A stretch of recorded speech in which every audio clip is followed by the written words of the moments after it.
Hello दोस्तों, आप सभी सुन रहे हैं चौधरी किड्स स्टोरी की कहानियाँ। आशा करती हूँ कि आप सभी अच्छे होंगे। दोस्तों, मैं आपके लिए एक कहानी सुनाने जा रही हूँ, तो कृपया कहानी सुनने से पहले आपसे अनुरोध करती हूँ, यदि आपको कहानी अच्छी लगे तो चैनल को सब्सक्राइब कर देना और बेल आइकन को प्रेस करें, जिससे आपको ऐसी और मजेदार कहानियाँ सबसे पहले आपको मिले। तो चलिए शुरू करते हैं। एक गांव में एक आलसी आदमी रहता था। वह कुछ काम नहीं करता था, बस दिन भर निठल्ला बैठकर सोचता रहता था कि किस तरह से उसे खाने को कुछ मिल जाए। एक दिन वह यूं ही घूमते घूमते आम के बाग में पहुंच गया। वहाँ रसीले रसीले आमों से लदे कई पेड़ पर रसीले आम देखकर उसके मुंह में पानी आ गया और आम तोड़ने वह पेड़ पर चढ़ गया। लेकिन जैसे ही वे पेड़ पर चढ़ा, बाग का मालिक वहाँ पहुँचा।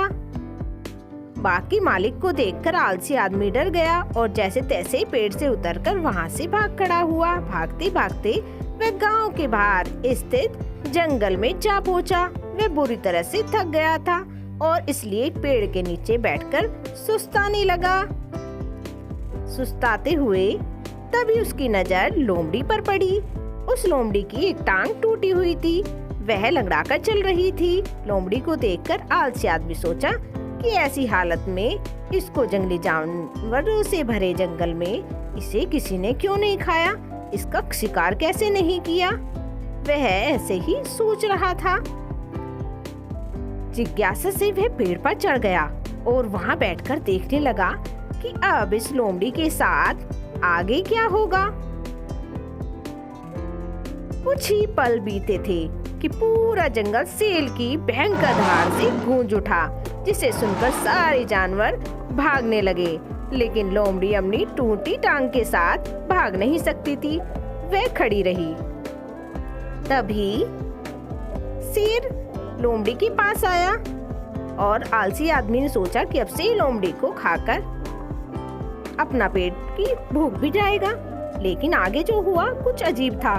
शेर लोमड़ी के पास पहुंचकर खड़ा हो गया। उसके मुंह से एक मांस का टुकड़ा था, जिसे उसने लोमड़ी के सामने गिरा दिया।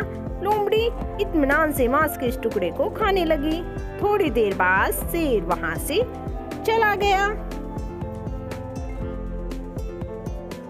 यह घटना देख आलसी आदमी सोचने लगा कि भगवान सच में सर्वेश्वर है। उसने धरती के समस्त प्राणियों के लिए, चाहे वे जानवर हो या इंसान, खाने पीने का प्रबंध कर रखा है। वह अपने घर लौट आया। कुछ सोचने के बाद घर आकर वह 2-3 दिन तक बिस्तर पर लेटकर प्रतीक्षा करने लगा कि जैसे भगवान ने शेर के द्वारा लोमड़ी के लिए भोजन भिजवाया था, वैसे ही उसके लिए भी कोई ना कोई खाने पीने का सामान ले आएगा। लेकिन ऐसा कुछ नहीं हुआ। भूख से उसकी हालत खराब होने लगी। आखिरकार उसे घर से बाहर निकलना पड़ा। घर के बाहर उसे एक पेड़ के नीचे बैठे हुए बाबा दिखाई पड़े और वह उनके पास गया और जंगल का सारा वृतांत सुनाते हुए बोला, बाबा जी, भगवान मेरे लिए ऐसा क्यों कर रहे हैं? उनके पास जानवरों के लिए भोजन का प्रबंध है, लेकिन इंसानों के लिए नहीं। बाबा जी ने उत्तर दिया, बेटा, ऐसी बात नहीं है। भगवान के पास सारे प्रबंध है दूसरों की तरह, लेकिन तुम्हारे लिए उन्होंने कुछ सोचा है। वे तुम्हें लोमड़ी नहीं शेर बनाना चाहते हैं।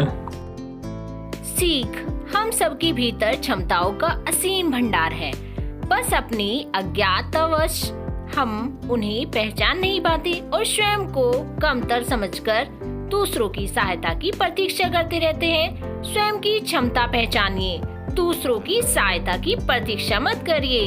इतने सक्षम बनिए कि आप दूसरों की सहायता कर सकें। तो मेरे प्यारे दोस्तों, आपको स्टोरी कैसी लगी? स्टोरी अच्छी लगी तो स्टोरी को लाइक, शेयर और सब्सक्राइब करें। सब्सक्राइब के बाद बेल आइकन प्रेस करना बिल्कुल ना भूलना।